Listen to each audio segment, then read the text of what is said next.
আসসালামু আলাইকুম। আজকে আমরা lookup ফাংশন নিয়ে আলোচনা করব। লাস্ট ভিডিওতে আমরা lookup ফাংশন নিয়ে আলোচনা করেছি। যারা lookup ফাংশনটি দেখেননি তাদের জন্য আমি lookup ফাংশনের ভিডিওটি ডেসক্রিপশনে দিয়ে দিব ইনশাল্লাহ। এখন lookup ফাংশনটা আলটিমেটলি কি? lookup ফাংশন হচ্ছে horizontal lookup value. Horizontal lookup value হচ্ছে দেখেন এখানে টাইটেলগুলো হচ্ছে হরিজন্টাল আকারে দেওয়া আছে এবং দেখেন এখানে আর lookup-এর টাইটেলগুলো হচ্ছে কলামের উপরে দেওয়া থাকে, ঠিক আছে। এখানে হচ্ছে রো আকারে সাজানো আছে। তো এখন এই যে রো আকারে সাজানো আছে এখান থেকে আমরা ডাটা বের করব। তো এই হরিজন্টাল লুকআপ ভ্যালু বের করার জন্য আমরা এখানে একটা নিচে যেমন হচ্ছে এখানে আমাদের প্রোডাক্ট কোড দেওয়া আছে, product name, categories, brand, store one, এগুলো বের করতে হবে। তো আমরা একটু ছোটো ডাটা টেবিল থেকে ট্রাই করে দেখি।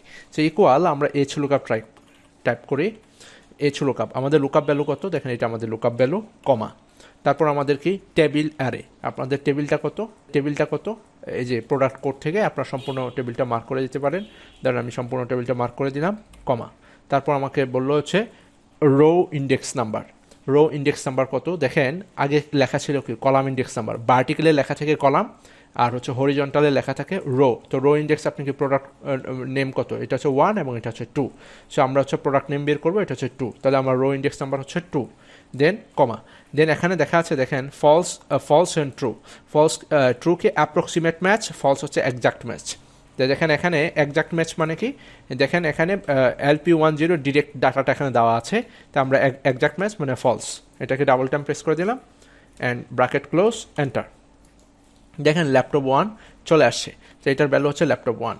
এখন আমরা যদি আপনাদেরকে দেখাই যে ধরেন হচ্ছে আমরা এটার ডাটা বের করি, lookup আবার কমা, তারপর হচ্ছে আমাদের টেবিল অ্যারে কমা, তারপর হচ্ছে আমার রো ইন্ডেক্স নাম্বার কত হবে, ক্যাটাগরিজ হচ্ছে 1 2 3, রো ইন্ডেক্স নাম্বার হচ্ছে 3, দেন হচ্ছে ফলস মানে exact match, bracket close, enter. দেখেন i3 মডেল, হ্যাঁ। তারপর আপনারা যদি চান ব্র্যান্ড, আমি আরেকটা বের করে দেখাচ্ছি, lookup, ঠিক আছে, lookup, তারপর আপনাদের লুকআপ ভ্যালু হচ্ছে এটা, তারপর টেবিল অ্যারে কমা, তারপর হচ্ছে আপনার রো ইন্ডেক্স নাম্বার কত হবে, ব্র্যান্ড হচ্ছে 1 2 3 অ্যান্ড 4, রো ইন্ডেক্স নাম্বার 4, কমা, তারপর হচ্ছে ফলস হচ্ছে এক্সাক্ট ম্যাচ, ঠিক আছে, ডান, ব্র্যাকেট ক্লোজ, এন্টার। দেখেন এইচপি, ঠিক আছে। আমরা সবগুলো বের করি, আপনারা দেখেন lookup, দেন হচ্ছে লুকআপ ভ্যালু, তারপর টেবিল অ্যারে, সম্পূর্ণ টেবিলটা মার্ক করলাম, কমা, তারপর হচ্ছে রো ইন্ডেক্স নাম্বার স্টোর 1, তার হচ্ছে রো ইন্ডেক্স নাম্বার হচ্ছে 1, তারপর হচ্ছে ফলস, ব্র্যাকেট ক্লোজ। এখন বাকি ডাটাগুলো আমরা বের করে ফেলতে পারবো, স্টোর 2, স্টোর 3, এখানে কিন্তু সবই সেম। দেখেন এখানেও যা টাইপ করতেছি এখানে শুধু চেঞ্জ হচ্ছে কি রো ইন্ডেক্স নাম্বারটা চেঞ্জ হচ্ছে। তো আমরা একটা কপি করতে পারি, সম্পূর্ণটা কপি করে ফেললাম। এখন এটাকে আবার এন্টার দিয়ে দিই কপি করার পরে। এখানে এসে আমরা এটা ওপেন করে এখানে এটা পেস্ট করি। এখানে পেস্ট করে আমাদের এটা কি স্টোর 2, রো ইন্ডেক্স নাম্বার কত 1 2 3 4 5 অ্যান্ড 6, তার আপনি রো ইন্ডেক্স নাম্বারটাকে 6 দিয়ে দেন, 6 দিয়ে জাস্ট এটা এডিট করে দিয়ে দেন। দেখেন এখন 40। এখন আবার আপনি তো অলরেডি কপি করা আছে, আবার পেস্ট করবেন। এখন পরেরটা হবে 7 দিয়ে দিবেন, এন্টার দিয়ে দিবেন। দেখেন 64 মিলতেছে। আমরা তারপরে হচ্ছে আবার এখানে পেস্ট করি, এখানে রো ইন্ডেক্স নাম্বারটা আমরা হচ্ছে এবার 8 হবে, দিয়ে দিলাম। এখানে এটা হয়ে গেল। সবগুলো বের করছে, এটা কারণ আছে, আপনাদেরকে দেখাবো একটু পরে, একটু ধৈর্য ধরে দেখেন। এখন এটা হবে 9, হ্যাঁ, অ্যান্ড ডান।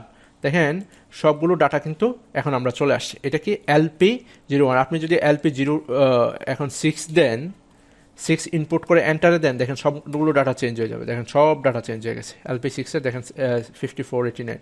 এখন এটার জন্য আরেকটা সহজ পদ্ধতি হচ্ছে, আপনারা এটাকে একবার ক্লিক করবেন, জাস্ট একবার ক্লিক করে ডাটাতে চলে যাবেন। ডাটাতে যে দেখেন এখানে ডাটা ভ্যালিডেশন কারোর লেখা থাকবে অথবা এরকম একটা সাইন দেওয়া থাকবে। এই ডাটা ভ্যালিডেশনে যে এখানে ডাটা ভ্যালিডেশন ক্লিক করবেন, এনি ভ্যালুতে যে এখানে দেখেন লিস্ট আছে, লিস্টটাকে সিলেক্ট করে দেখেন সোর্সে ক্লিক করে আপনার সবগুলো প্রোডাক্ট কোড মার্ক করে দেবেন। দেখেন হয়ে গেল প্রোডাক্ট কোড, ওকে দিয়ে দেন।